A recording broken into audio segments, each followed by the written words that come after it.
Programme में फिर से आपको खुशामदीद कहेंगे। हर साहब कुछ नाम लूँगा आपके सामने, उनको आप एक लफ्ज़ में या एक जुमले में आप एक्सप्लेन करना चाहें, उनके बारे में आप कुछ राय देना चाहें। तो सबसे पहले नाम लेते हैं मियाँ नवाज शरीफ का।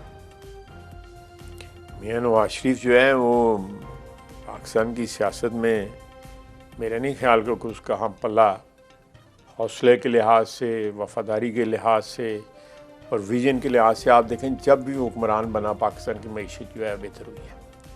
आप देख लें उसके तीनों अदवार देख लें और मेरा ख्याल है उसने एक हिस्ट्री क्रिएट की है। शहबाज शरीफ जो है मेरा ख्याल है इससे बेहतर एडमिनिस्ट्रेटर जो है आप सियासतदानों में आपको नज़र नहीं आएगा। इमरान खान जो है वो अपने पाँव पे जो है कुल्हाड़ी मारने का माहिर है और उसने सियासत में जो है मौके जो मिले हैं ख़ुद अपनी बेवकूफ़ी की वजह से, नादानी की वजह से गंवाए हैं। आसिफ अली जरदारी का जो अपने फ़न के वो भी माहिर हैं, उसमें कोई शक ही नहीं है। वो नामुमकिन को मुमकिन बनाने के उस्ताद हैं, मेरे दोस्त हैं वो। तो मैंने अपनी आंखों से उनको ये फ़न का मुजाहरा करते हुए देखा। मौलाना फजल रहमान जो हैं वो मेरा ख्याल है कि सियासत में वो भी एक मकतबा है पूरे, एक वो क्या कहते दरसगाह है, जो एक कॉम्बिनेशन जो है हाइब्रिड मज़हब का और सियासत का उन्होंने इन्वेंट किया हुआ है। तो मेरा ख्याल है ये भी काबिल तारीफ़ भी है और किसी लिहाज से काबिल तकलीद भी है। बिलावल भुट्टो ज़रदारी साहब जवान खून है, अभी बड़ी मंजिलें तय करनी है उन्होंने, आई विश हिम वेल।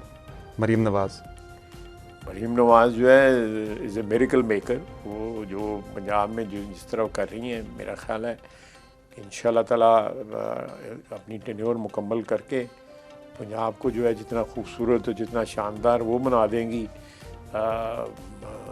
कि बाकी पाकिस्तान को भी उसकी तकलीद करनी पड़ेगी। General Bajwa has left a very bad legacy, बसीयत चीफ भी और बसीयत एक इंसान भी।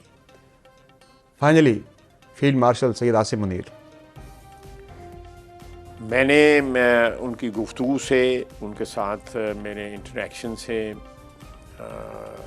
मैंने इतनी क्लैरिटी के ज़हन वाला इंसान नहीं देखा और इंस्पायर करता है अपनी फ़ौज को। तो सिपह सलार है वो तो बिल्कुल इंस्पायर करता है, लेकिन हम जैसे जो पॉलिटिकल वर्कर जो हैं उनको भी उनका एतमाद जो है और अल्लाह ताला की ज़ात पे यकीन और ईमान जो है वो बहुत बड़ी इंस्पिरेशन है।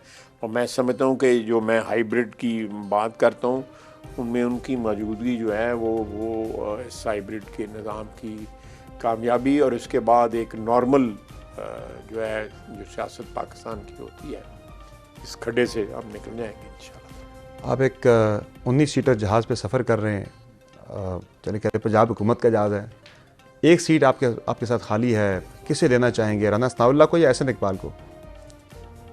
मेरी लड़ाई कराओ बंदा एक बिठाना नाल वो मेरे दोनों भाई हैं, राजपूत हैं दोनों।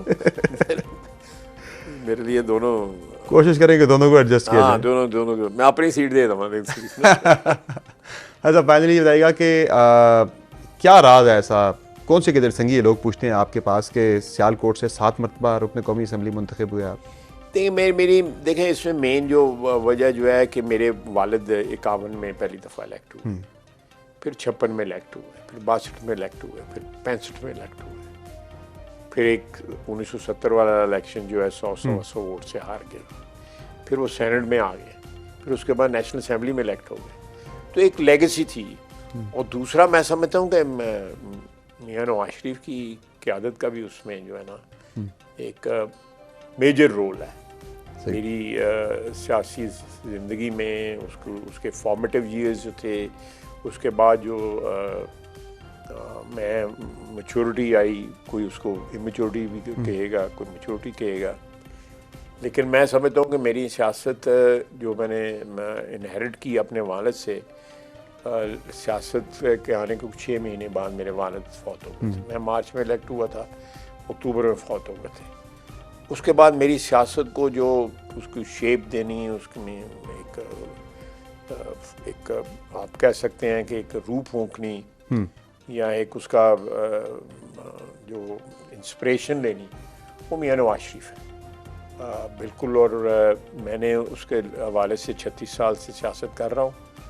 अल्लाह ताला से दुआ है कि जितने भी बाकी साल हैं उसके हवाले से सियासत करूँ, अदरवाइज सियासत नहीं करूँगा।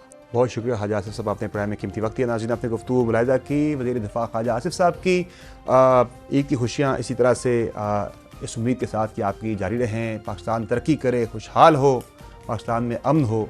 आज की शो में इतना इजाज़त दीजिए। अल्लाह हाफ़िज़।